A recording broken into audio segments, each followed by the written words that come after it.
Les Canadiens de Montréal ont présentement 2 choix de première ronde en vue du repêchage 2025 de la Ligue nationale de hockey, en plus d'avoir 2 choix de deuxième tour ainsi que 3 choix de troisième tour. Cette banque d'espoir-là pourrait même s'améliorer davantage d'ici la date limite des transactions.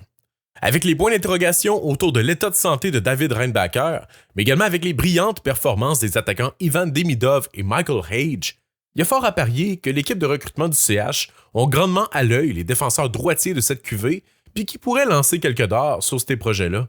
C'est d'ailleurs une question que j'avais adressée lors du dernier épisode du podcast, à savoir quels étaient les défenseurs droitiers de cette QV, mais aujourd'hui, j'ai décidé de creuser encore plus profond puis de vous dresser une liste de mes 16 défenseurs droitiers préférés en date d'aujourd'hui, avec même quelques mentions spéciales pour atteindre le 20 défenseurs.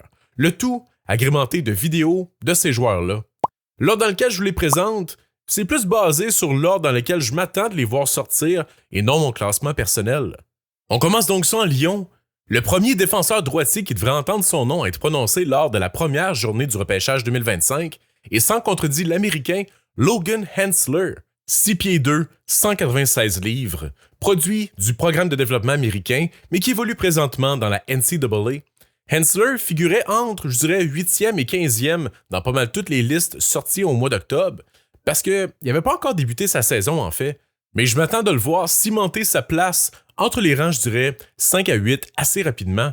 Hensler, c'est un magnifique patineur, l'un des meilleurs défenseurs défensivement dans toute cette QV, efficace en récupération de rondelles ainsi qu'en relance, qui est excellent en zone neutre, mais il est aussi en mesure d'appuyer l'attaque, parfois même un peu trop. Il a un excellent lancer, c'est un bon distributeur également en zone offensive. La comparaison, c'est peut-être pas meilleure en ce début de saison, mais je pense qu'elle va résonner quand même auprès de plusieurs partisans et plusieurs auditeurs.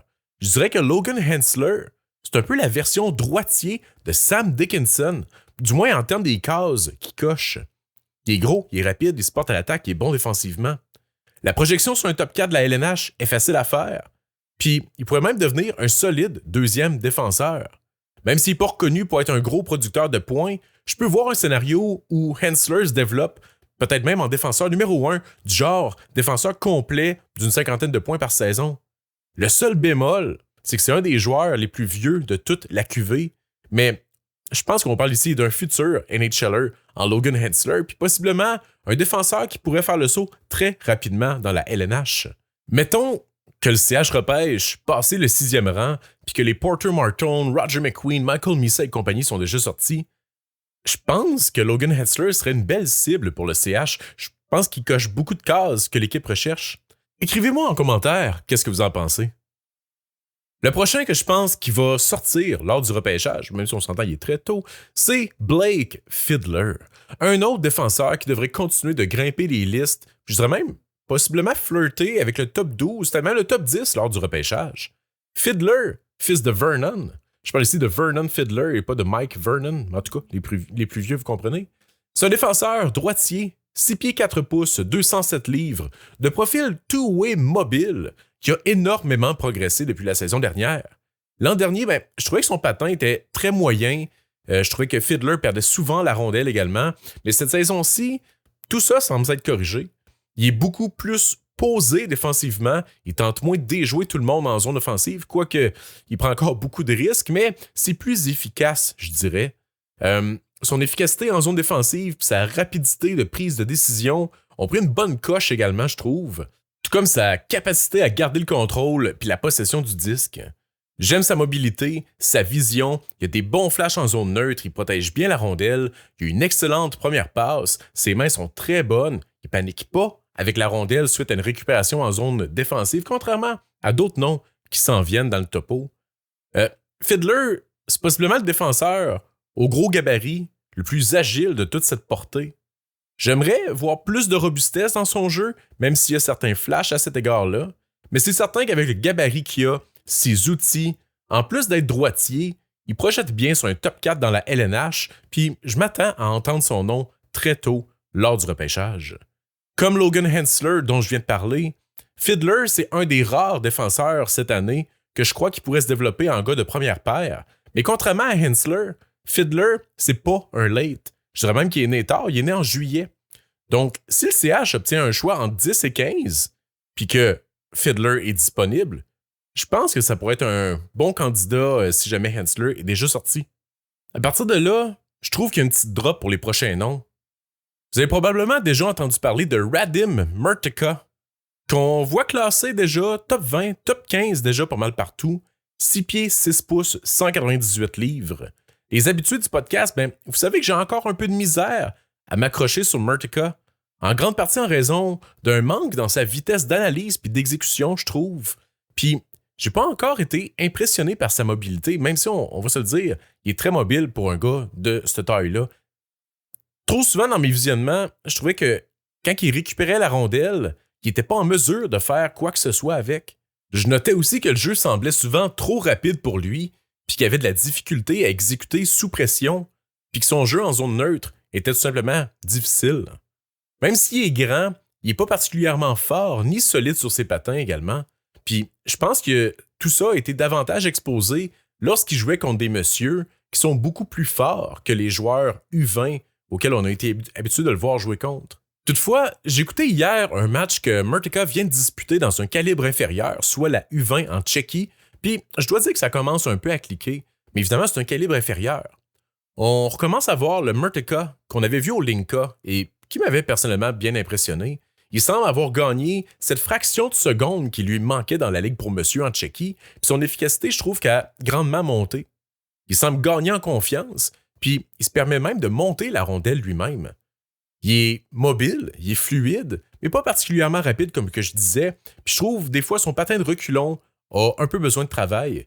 Puis c'est là la grosse différence avec les Dimitri Simachev et Anton Silayev des années passées. Je pense pas qu'on puisse mettre Murtaca dans cette même phrase-là que ces deux-là, du moins pas pour l'instant. Bref, j'ai encore des questions sur le jeu de Murtaca. J'ai eu quelques visionnements très décevants, je dois dire, puis il est présentement pas dans ma première ronde. Puis je pense toutefois que ça repasse à la bonne voie avec ce que j'ai vu en U20, même s'il évolue, comme je disais, dans un calibre présentement très faible. Les outils, ces quelques bons flashs, peuvent toutefois faire saliver les équipes, puis avec raison. Je pense aussi que je suis simplement pas tombé sur ses meilleurs games, parce que j'ai vu des séquences contre des messieurs où il avait l'air brillant, mais c'est pas ça que j'ai vu dans les 4-5 parties que j'ai vu de lui jusqu'à présent. Fait qu'à suivre pour Radim Murtaca. Le prochain, c'est un autre pour qui j'ai peine à embarquer dans le train, c'est Charlie Trethewey, qui pourtant était initialement un candidat pour être dans mes coups de cœur cette saison. 6 pieds 1, 190 livres, un défenseur que je dirais disruptive, mais également robuste, avec un boulet de canon de la ligne bleue. Le problème, c'est qu'il y a présentement des défenseurs au profil similaire que je trouve qui font mieux que Trethewey. Même s'il est robuste, je le trouve pas dominant physiquement. Oui, il fait 6 pieds 1, mais 6 pieds 1, c'est presque rendu petit dans le standard actuel de la LNH. Oui, il a une bonne mobilité, mais il a vraiment pas un patin élite. Oui, il a un excellent lancer, mais je trouve qu'il n'y a aucune créativité ni contrôle de rondelle. Il n'y a pas une super vision, puis je dirais même qu'il a tendance à forcer des tirs à faible taux de réussite. Il récupère quand même bien les rondelles en zone défensive, mais souvent il n'est pas capable de sécuriser la rondelle ni d'effectuer une relance efficace. J'ai vu plusieurs séquences où il se faisait carrément déborder ou encore qu'il faisait du puck watching, puis ça, c'est pas nécessairement ce qu'on recherche dans un défenseur qu'on dit disruptive ou robuste. Les aptitudes physiques sont définitivement intéressantes dans le cas de Trethewey, mais c'est un projet qui va demander beaucoup de patience, je crois, parce qu'il est chaotique parfois, pour ne pas dire. Pour le prochain nom, c'est peut-être un peu tôt pour parler de lui, parce qu'on entend très peu parler de lui, mais je veux justement le mettre là, parce que je pense que c'est justement un comparable direct avec Charlie Trethewey, dont je viens de parler, que je disais que c'est ça, il y a d'autres défenseurs au profil similaire, mais que je trouve qu'ils remplissent mieux ce rôle-là. Un défenseur robuste avec un gros shot de la ligne bleue. Puis c'est David Betkowski dont je veux vous parler. Je sais pas si vous le connaissez, parce que c'est ça, il figure sur aucun top 32 que j'ai consulté. Puis il a joué, je pense qu'une seule partie cette saison, en plus d'une partie hors concours. Il est blessé présentement au poignet, mais devrait revenir au mois de novembre. Bref, Betkowski, défenseur droitier, 6 pieds 4 pouces, 203 livres, qui évoluait pour Oshawa dans la OHL la partie qu'il a joué, avant d'être échangé à Owen Sound dans l'échange de Colby Barlow. Betkowski, c'est un très bon patineur, puis même si il a lui aussi des lacunes défensivement, puis au niveau du sens du jeu peut-être, il est définitivement un des défenseurs les plus robustes de toute la QV, en plus d'avoir un des très bons lancers. L'échantillon est évidemment encore très faible. Il y a juste 2 parties que je pouvais écouter, puis je les ai écoutées. Mais de ce que j'ai vu, contrairement à Trethaway, il est beaucoup plus en mesure de contrôler la rondelle puis de contrôler le jeu, mais aussi de distribuer la rondelle en zone offensive puis de servir de ses mains. Non seulement Bedkowski il est robuste, mais il est méchant, il est agressif. Je vois en lui un peu ce que Jacky est devenu à Montréal. Généralement, solide défensivement, quoique inconstant, capable de supporter l'attaque, d'utiliser son boulet de canon, mais qui est également craint par les autres équipes en raison de sa robustesse. Est-ce que ça mérite une sélection en première ronde? Je ne sais pas. Mais si on parle ici d'un 5-6e défenseur qui va avoir une longue carrière, ben oui, peut-être que ça peut valoir ça. Définitivement, avec ces atouts-là, à 6 pieds 4, 203 livres, je m'attends à voir Bedkowski sortir en fin de première ronde.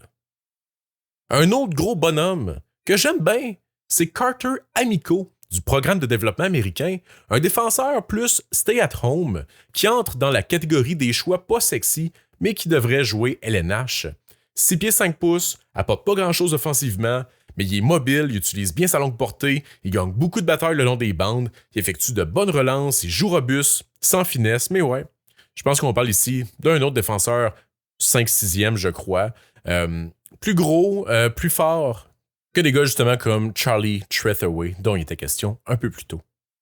Et surtout, plus gros, plus fort que le prochain, Luka Radivojevic, qui est possiblement l'un des noms les plus connus du lot, lui qui s'est illustré entre autres sur la scène internationale, puis qui est le fils d'un ancien NHLer. À 5 pieds 10 pouces, 165 livres, Radivojevic, c'est le plus petit de cette liste-là, puis c'est le défenseur petit format par excellence cette saison. Toutefois, contrairement aux autres défenseurs dans ce moule qu'on a vu les années passées, Radivojevic, je trouve qu'il est très solide défensivement. Malheureusement pour lui, son gabarit ne lui permet pas toujours de backer ses idées ou ses actions, mais c'est un excellent patineur, il a une excellente vision, il a un bon sens du jeu également. Il amène beaucoup de rondelles au filet, même si son tir n'est pas vraiment de calibre LNH. Il a fait cette saison la navette entre la J20 ainsi que la SHL, et il a fait ses débuts en USHL ce week-end, contre nul autre que le NTDP, mesdames, messieurs. Mais c'est ça, j'ai pas eu la chance de regarder ces 2 matchs-là encore, mais j'ai l'impression qu'on va voir en USHL tout le potentiel offensif de Radivojevic, qui était, c'est ça, plus difficile à faire valoir, je dirais, en SHL cette saison. Entre autres, dans une des parties que j'ai écoutées, il a été pris dans sa zone environ 90% du temps qu'il était sur la glace, puis il a bien paru malgré tout dans sa zone défensive, ouais, mais c'était difficile d'évaluer son jeu offensif. Bref, les habitudes du podcast, vous savez que j'ai tendance à classer les petits défenseurs assez loin, rarement avant le milieu de la 2e ronde. J'ai présentement Radivojevic en début de 2e ronde en raison de son jeu d'ensemble que je trouve très solide. Je crois toutefois pas que ça soit un bon fit à Montréal en raison du gabarit, mais bref, j'ai bien hâte de voir ces matchs-là dans la USHL. Ça a l'air prometteur si je me fie à son Game Log. D'ailleurs, si tu veux, toi aussi, avoir accès aux Game Logs des joueurs, pour leurs statistiques, mais par match, ainsi qu'à plein de fonctionnalités super cool, comme des filtres avancés et un outil de comparaison de joueurs, ben je t'invite à joindre Elite Prospects Premium. En utilisant mon code promo BLG30, tu obtiens 30% de rabais sur ton abonnement annuel. C'est pas piqué des verres, ça. Ça fait des années que j'utilise Elite Prospects Premium, puis ça vaut honnêtement la peine. Vous savez, je suis un gros fan des filtres avancés. Puis ça te donne aussi accès à la liste consolidée du repêchage, qui est en fait une moyenne des classements de plusieurs sources, dont McKean, Hockey News, Flow Hockey, FC Hockey, etc., etc. Puis en plus, l'abonnement Premium te donne accès à leur guide du repêchage quand il va être disponible, qui est de loin le meilleur sur le marché. Bref, Elite Prospects Premium, 30% de rabais avec BLG 30. Pour le prochain défenseur droitier, je veux vous parler de Alex Wang, le fils de Yolande, un des défenseurs droitiers possiblement au potentiel offensif le plus élevé de toute la QV. 6 pieds, 170 livres, qui évolue pour les Saguenayens. La cote de Wang a un peu descendu depuis le Linka, lui qui ne produit pas au rythme espéré. En fait, Wang a, à mes yeux, possiblement le meilleur plafond purement offensif de tous les défenseurs droitiers de cette QV. Sa mobilité est magnifique. Il y a de la deceptiveness dans son jeu à la ligne bleue offensive, mais ouais, son jeu défensif puis son jeu physique jouent beaucoup contre lui en ce moment. En plus, l'attaque débloque pas. Je l'avais 19e ou 20e dans mon plus récent classement, mais je m'attends à ce qu'il glisse en dehors de ma première ronde lors de mon prochain classement qui va suivre dans les prochaines semaines.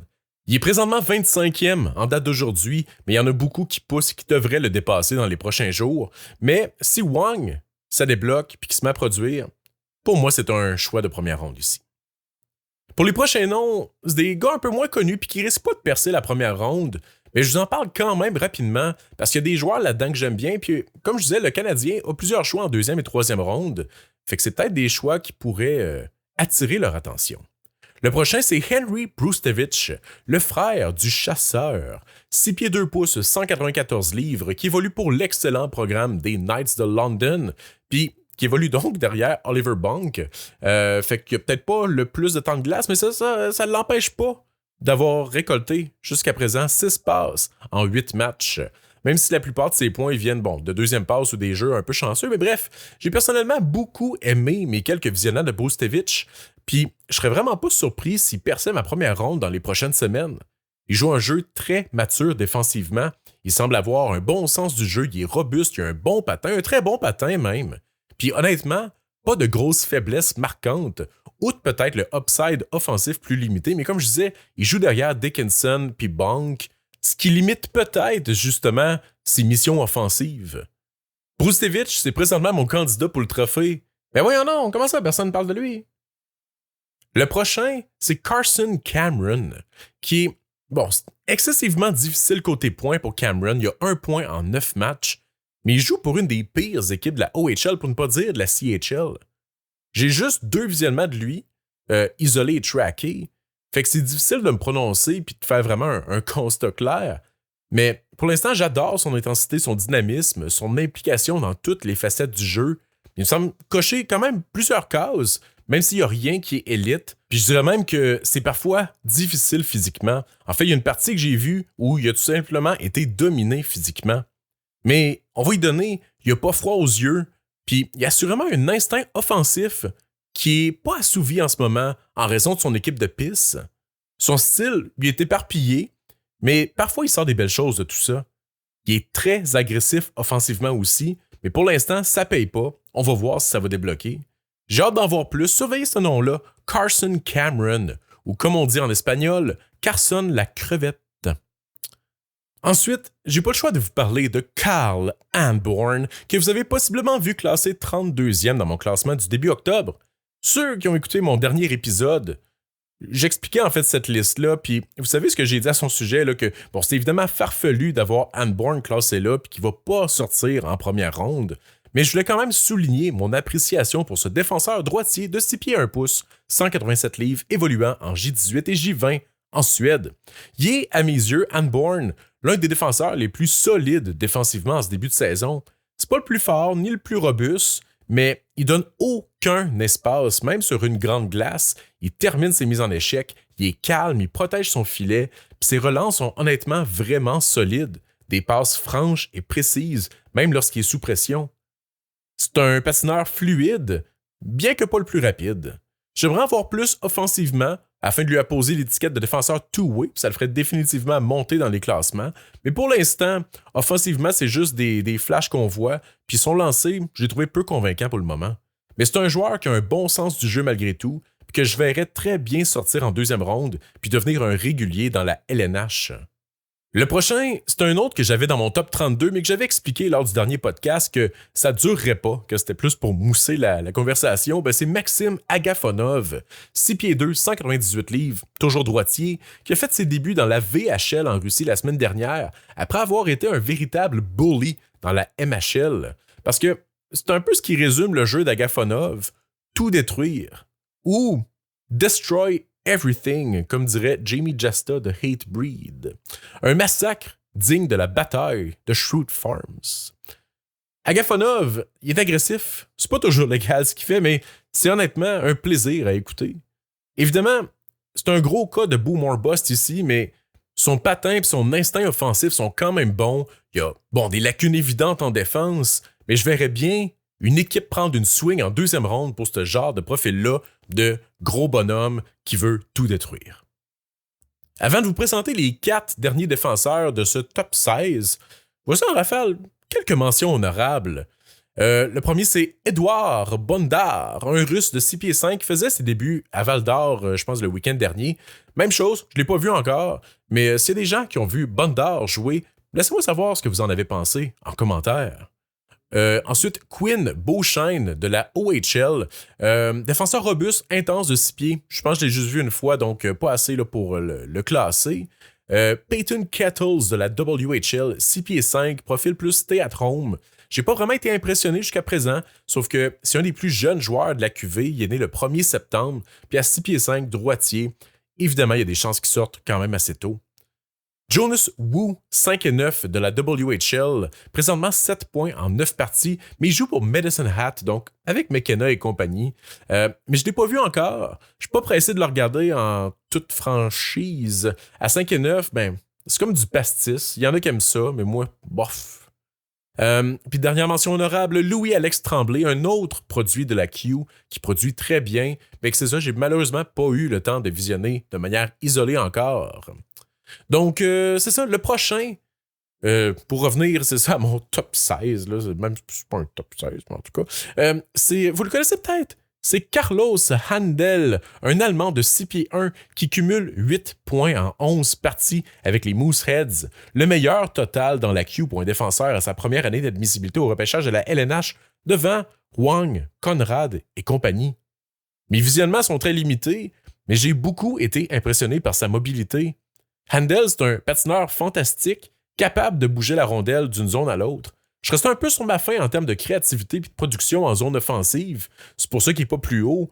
Il semblait parfois pas trop savoir quoi faire avec la puck, faisait juste tirer pour tirer. Mais j'ai aussi beaucoup aimé ses replis défensifs, son contrôle d'écart, puis même l'utilisation de son bâton par moment. Ses relances semblent toutefois imprécises. Puis c'est ça, c'est pas le plus gros, 6 pieds 1, 168 livres. Mais si une équipe cherche un défenseur pouvant exploser potentiellement offensivement, puis qui a les capacités de bouger la rondelle, Handel est un choix très intéressant parce qu'il y a peu de joueurs dans ce profil-là. Lassie Alanen de Elite Prospects décrivait Handel en septembre dernier comme étant le défenseur allemand le plus excitant depuis Moritz Seider. Le prochain nom, mettez ça sur un petit bout de papier. Je suis pas mal certain que vous avez jamais entendu parler de ce joueur-là. Victor Pennerborn, Suédois, 6 pieds 1, 183 livres. Il n'a jamais joué en compétition internationale. 11 points en 15 matchs dans la J20 nationale. C'est un défenseur, je rappelle. Il a même eu droit à un match dans la Allsvenskan. On va voir si ça va se répéter. Il est d'ailleurs capitaine de son équipe J20. C'est pas une grosse équipe, mais il est quand même le meilleur pointeur de l'équipe. C'est un défenseur! Pennerborn, il est solide défensivement. Il termine ses mises en échec, même s'il n'est pas particulièrement robuste. Il a une excellente relance. C'est un patineur fluide, mais lui, en plus, le bonus de piloter l'avantage numérique de son équipe, c'est un distributeur efficace qui a toutefois rien de flashy, un peu chaotique par moment, définitivement un projet, puis aussi c'est que c'est toujours tricky d'évaluer des défenseurs qui jouent en J20, mais j'aime les outils, j'aime les flashs. Il est présentement dans ma deuxième ronde, Victor Pennerborn. J'ai ensuite Evan Passmore, qui joue pour Barrie dans la OHL, 6 pieds 4, 209 livres, un plaqueur méchant, sans trop de talent offensif toutefois, possiblement un des défenseurs les plus violents de la QV, qui n'a pas peur de se battre non plus. Il fait pas juste finir ses mises en échec, il veut traverser le joueur de l'autre côté de la baie vitrée. Mais ouais, il n'y a pas de main, puis ses passes font dur. Son sens du jeu est largement sous la moyenne également. Mais en troisième ronde, je prendrais une swing pour lui pareil, puis je serais même pas surpris de le voir sortir en deuxième ronde, honnêtement. Je rappelle que Barrie, ils ont aussi dans leur alignement Cauchon Aitchison et Gabriel Eliasson à la défense. Définitivement 3 des joueurs les plus méchants de toute la CHL ensemble. Puis ouais, ils ont aussi Cole Baudouin à l'attaque. Une équipe que je dirais bidet, il rince. Donc le dernier défenseur pour ce spécial défenseur droitier en vue du repêchage 2025 de la LNH, peut-être une carte cachée, on s'entend, je commence à étirer l'élastique un peu, mais c'est ça, vous l'avez probablement pas entendu lui non plus, Nils Fagerblom, 6 pieds 6, 198 livres. Mais c'est ça, sauf que, contrairement à d'autres gros bonhommes dans ce gabarit-là de 6 pieds 5, 6 pieds 6, j'aime beaucoup son jeu offensif. En fait, malgré ses 6 pieds 6 pouces, il a une belle mobilité, J'ai beaucoup apprécié ses passes. Il y a des belles relances, des belles stretch passes, puis il y a même des passes cross-ice en zone offensive. Défensivement, il m'a pas semblé être dominant jusqu'à présent. Il domine évidemment physiquement en raison de sa différence de taille avec les autres joueurs, mais il semble pas chercher autant la violence qu'un, mettons, un Passmore ou Agafonov, mettons. Mais il m'intrigue beaucoup, puis je vais continuer à le regarder. Le bémol, c'est qu'il joue en J18, calibre très faible, mais il y a quand même 6 passes en 9 rencontres. C'est pas piqué des verres pour un défenseur de 6 pieds, 6 pouces.